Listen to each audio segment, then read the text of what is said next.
ప్రభునందు ప్రియమైనటువంటి దేవుని బిడ్డలారా, ఈరోజు వాగ్దానము రూతు గ్రంథం 3వ అధ్యాయం 11వ వచనము నేను చదువుతాను, మీరు ఆలకించండి.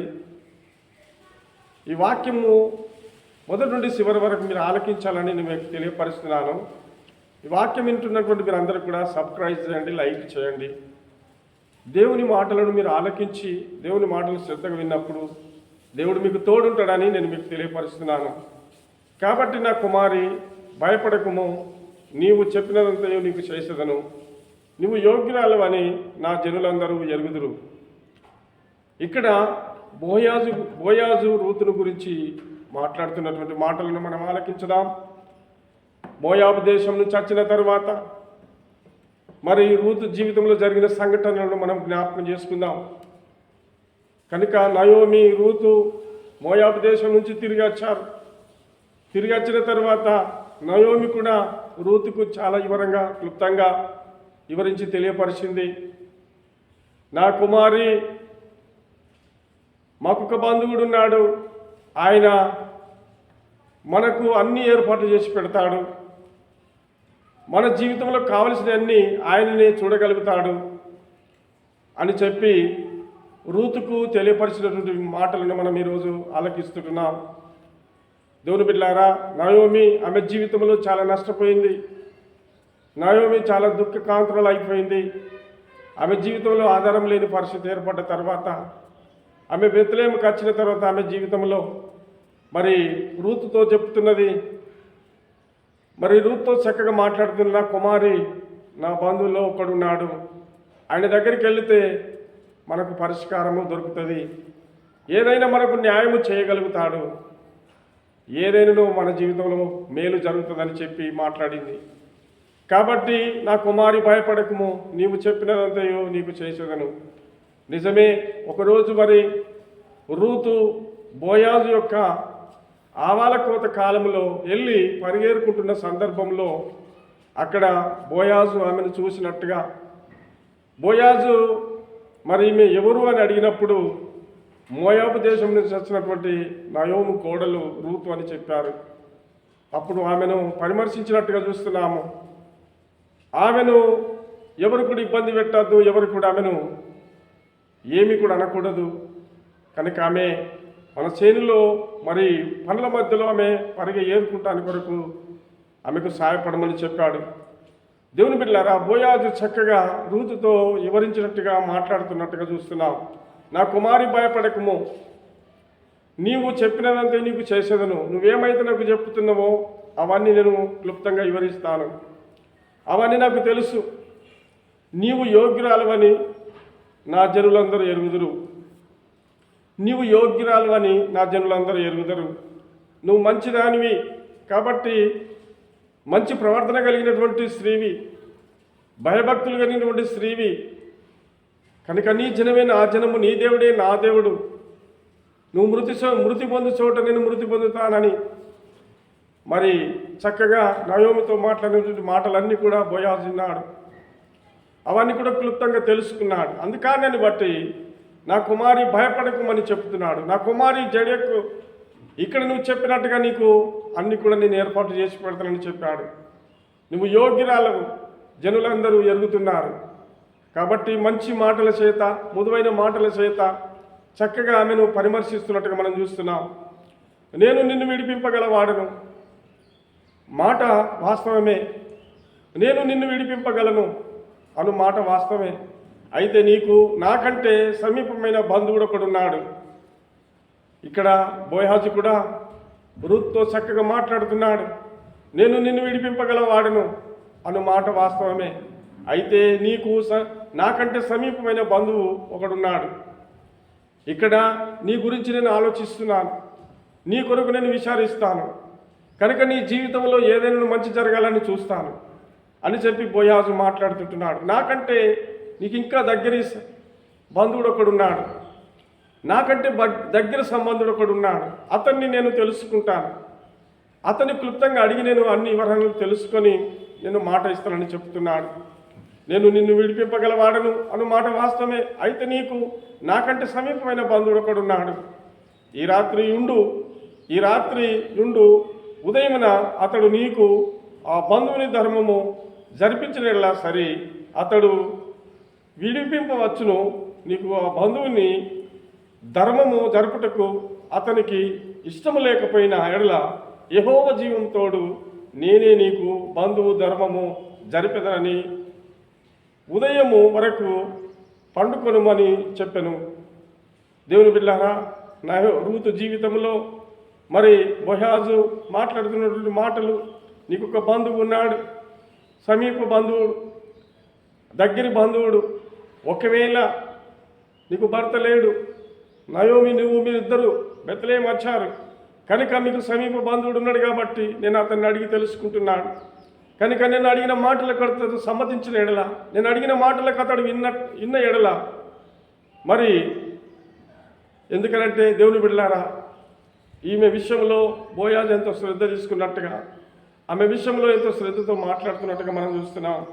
అతడు నీ బంధువుడు కాబట్టి దీని శ్రద్ధ తీసుకున్న ఎడల, అతడు నిన్ను దగ్గర తీసుకున్న ఎడల, ఒకవేళ నయోమి దగ్గరి బంధువుడైనటువంటి ఆ వ్యక్తి సేవ తీసుకున్నట్లయితే సరే, ఒకవేళ అతడు సేవ తీసుకోకపోతే యెహోవా జీవంతోడు నేనే నీకు బంధువుని ధర్మం జరిపించుటకును ఉదయం వరకు పండుకొనమని ఆమెతో చెప్పాను. రాత్రంతా ఈ మాటలు మాట్లాడుకుంటున్నారు. రూతు జీవితంలో మరి 12, 9, 10 గంటలకు వెళ్ళిపోయి బోయాజు కాళ్ళ దగ్గర పండుకున్నప్పుడు ఆమె వెళ్ళి ఆయన కాళ్ళ దగ్గర పండుకొని ఉన్నప్పుడు బోయాజు మధ్యరాత్రిలో ఉలికిపడి మాట్లాడుతున్నాడు. రూత్తో మాట్లాడుతున్నాడు, అమ్మా నేను ఇవన్నీ నీకు చేసి పెడతాను, నువ్వేమి దేని విషయంలో వరిగాకు, దేని విషయంలో తొందరపడకు. కనుక నీ సమీప బంధువు నిన్ను సేవ తీసుకోకపోతే, నిన్ను భారీగా చేసుకోకపోతే యెహోవా జీవంతోడు నేనున్నాను, నేను సేవ తీసుకుంటున్నాను, ఆ ధర్మం జరిపేదను అని చెప్పి ధైర్యపరిచినట్టుగా మనం చూస్తున్నాం. ఆధారం లేని వారికి ఒక అండ అంటూ ఉంటుంది. ఆధారం లేని వారికి దేవుడు తోడుంటాడు. ఎందుకంటే రూతు జీవితంలో ఒక యథార్థమైన జీవితం ఉన్నది, నమ్మకమైన జీవితం ఉన్నది. ఏ మనుషులను కన్నులెత్తి చూసిన వ్యక్తి కాదు. కనుక ఆమె భక్తి నీతులతో జీవించింది. అందుకు కారణాన్ని బట్టి బోయాజు కూడా అంటాడు, నీవు యోగ్యురాలు అని నా జనులందరూ తెలుసుకుంటున్నారు. నువ్వు యోగ్యురాలు అని. కుమారి భయపడకు, దేవుడు నీకు తోడున్నాడు, దేవుడు నీకు అండగా ఉన్నాడని చెప్పి ధైర్యపరిచినటువంటి బోయాజు అతడు, నా కుమారి యెహోవా చేత నీవు దీవెన నొందిన దానవు, కొద్దివారినే కానీ గొప్పవారినే కానీ యవనస్తులను నీవు ఎంబడింపకలేదు. ఇక్కడ మంచి మాట మాట్లాడుతున్నాడు అతడు. కుమారి యెహోవా చేత నీవు దీవెన నొందిన దానవు, కొద్దివారినే కానీ గొప్పవారినే కానీ యవనస్తులను నీవు ఎంబడించిన దానవు కాదు. కొద్దివారు కావచ్చు, గొప్పవారు కావచ్చు, యవనస్తులు కావచ్చు, ఈ లోకంలో కన్యకైనటువంటి ఆమె జీవితంలో మరి ఎవరు కూడా నిన్ను కనులెత్తి చూడలేదు, నువ్వు కూడా ఎవరిని కనులెత్తి చూడలేదు. మంచి హృదయము మంచి మనసు కలిగినటువంటి బిడ్డవని చెప్పడానికి సందేహం లేదని బోయాజు మాట్లాడుతున్నాడు. నేను వెనుక ముందు నీ రహస్యములన్నీ నేను తెలుసుకున్నాను, నీ స్థితిగతులను తెలుసుకున్నాను, నువ్వు చక్కటి దానవని తెలుసుకున్నాను, నీ మంచి మానవత్వం కలిగిన దానివి, నువ్వు భయభక్తులు కలిగిన దానివి, దేవుని అందు విశ్వాసం ఉంచి నడుస్తున్నటువంటి దానవని నేను గుర్తెరగానని చెప్తున్నాడు. అందుకానని బట్టి అక్కడ అంటున్నాడు, నువ్వు యవనస్తులను నీవు ఎంబడింపలేదు, కనుక ఎంబడింపక ఉండటం వలన నీవు మునుపటి సత్ప్రవర్తన కంటే వెనుకటి సత్ప్రవర్తన మరి ఎక్కువైనది. మునుపటి సత్ప్రవర్తన కంటే వెనుకటి సత్ప్రవర్తన మరి ఎక్కువైంది. ముందు స్థితి కంటే వెనుక స్థితి మరీ ఎక్కువగా మరి నీ జీవితంలో మరి అందరి ఎడల ప్రేమగల దానిగా, అందరి ఎడల మంచి వ్యక్తిగా నువ్వు పరిగణించబడ్డవని బోయాజు తెలియపరుస్తున్నాడు. బిడలారా, దేవుడు నిజముగా ఎంత గొప్ప దేవుడు అని చెప్పడానికి సందేహం లేదు. కనుక రూతు జీవితంలో ఏమి ఆశించిందో, రూతు జీవితంలో ఏమి కోరుకున్నదో, మోయాబు దేశంలో తన మామ చనిపోయాడు కనుక ఇద్దరు అన్నదమ్ములుగా మమ్లోను కిలియోను చనిపోయారు కనుక సర్వమును నష్టపోయిన తర్వాత నయోమి తిరిగి బెత్లెహేముకు వస్తున్నప్పుడు కనుక రూతు మాత్రము అత్తను అత్తుకునడము, రూతు మాత్రము అత్తను ఎంబడించడము, రూతు మాట్లాడిన మాటలు మన అందరి జీవితంలో ఈరోజు వాక్యం ఉంటున్న మీరు అందరూ కూడా మరి మనము రూతు లాంటి మనసు కలిగి రూతు లాంటి హృదయం కలిగి కనుక ఈ లోకంలో సమాజంలో మంచి జీవితం కలిగి ఉండడానికి ఎంతో తోడ్పడుతున్నది. నీ దేవుడే నా దేవుడు, నీ జనమే నా జనము, నువ్వు మృతి పొందు చోట నేను మృతి పొందుతాను, కనుక నిన్ను వదలను అని చెప్పి అత్తను హత్తుకున్నట్టుగా చూస్తున్నాం. బిడ్డలారా, ఈరోజు ఇలాంటి వారు ఉన్నారా? కనుక ఇలాంటి మనతత్వం కలిగిన వారున్నారా? కనుక అత్తలను ప్రేమించేవారు ఉన్నారా? లేక అత్తలు కోడళ్లను ప్రేమించేవారు ఉన్నారా? కనుక నయోమి రూతు జీవితంలో చూసినట్లయితే కుమారి అని నయోమి మరి రూతును పిలుస్తున్నది. కనుక ఎంతో గౌరవంగా అత్తను ప్రేమిస్తున్నది. వాళ్ళ మధ్యలో ఉన్నటువంటి బంధుత్వాన్ని బట్టి, వాళ్ళ మధ్యలో ఉన్నటువంటి ప్రేమను బట్టి ఎంతగానో మరి వాళ్ళ జీవితంలో మరి దేవుడు వాళ్ళ మధ్యలో ఉన్నట్టుగా మనం చూస్తున్నాం. కానీ మనము కొన్ని సందర్భాలను చూస్తే కొన్ని ఘటనలు జరుగుతాయి, కొన్ని సంఘటనలు జరుగుతాయి, కొన్ని మరి ఊహించని భయంకరమైన పరిస్థితులు కూడా మన జీవితంలో జరగవచ్చు. కానీ బిడ్డలారా, ఏది ఏమైనప్పటికీ కూడా దేవుని మీద ఆధారపడ్డ వారిని, దేవుని మీద విశ్వాసం కలిగి నడిచిన వారిని దేవుడు విడువడు, ఎడబాయడు. దేవుడు ఎల్లప్పుడూ తోడుని వాళ్ళని ఆశీర్వదిస్తాడు. రూతు జీవితంలో ఎప్పుడైతే ఆ రీతిగా మాట్లాడిందో ఆమె జీవితంలో దేవుడు తోడుండి ఆమె జీవితాన్ని గొప్ప ధన్యంగా చేసి గొప్ప అద్భుతమైనటువంటి ఒక వ్యక్తిగా చేసి దేవుడు ఈ లోకంలో నిలబెట్టుకున్నాడు. బిడ్డలారా, దేవుని బిడ్డలారా, ఈరోజు మరి వాక్యం వింటున్నటువంటి మీరందరూ కూడా శ్రద్ధను వహించి వినాలని మరొకసారి తెలియపరుస్తున్నాను. బోయాజు మాట్లాడినటువంటి మాటలు కనుక మరి ఇక్కడ గొప్పవారే కావచ్చు, కనుక కొద్దివారే కావచ్చు, కనుక ఎవరు కూడా యవనస్తులు కావచ్చు, ఎవరు నిన్ను వెంబడించలేదు, ఎవరు కూడా నువ్వెవరి మీద నువ్వు కన్నయ్యలేదు. నువ్వు మంచి హృదయం కలిగి ఉన్నావు కాబట్టి నీ యొక్క ఆత్మ సంబంధమైన జీవితాన్ని కాపాడుకున్న కారణాన్ని బట్టి ఈరోజు దేవుడు నీకు తోడుంటాడని మరి ఆ యొక్క రూతుతో బోయాజు మాట్లాడుతున్నాడు. బిడలారా, ఆ రాత్రంతా ఆమె అక్కడ ఉన్న తర్వాత పొద్దున లేచి ఆవాల ముళ్ళలు కట్టుకొని ఇంటికి తీసుకుని వచ్చిన తర్వాత అత్తగారుగా నయోమి కూడా అడుగుతున్నది.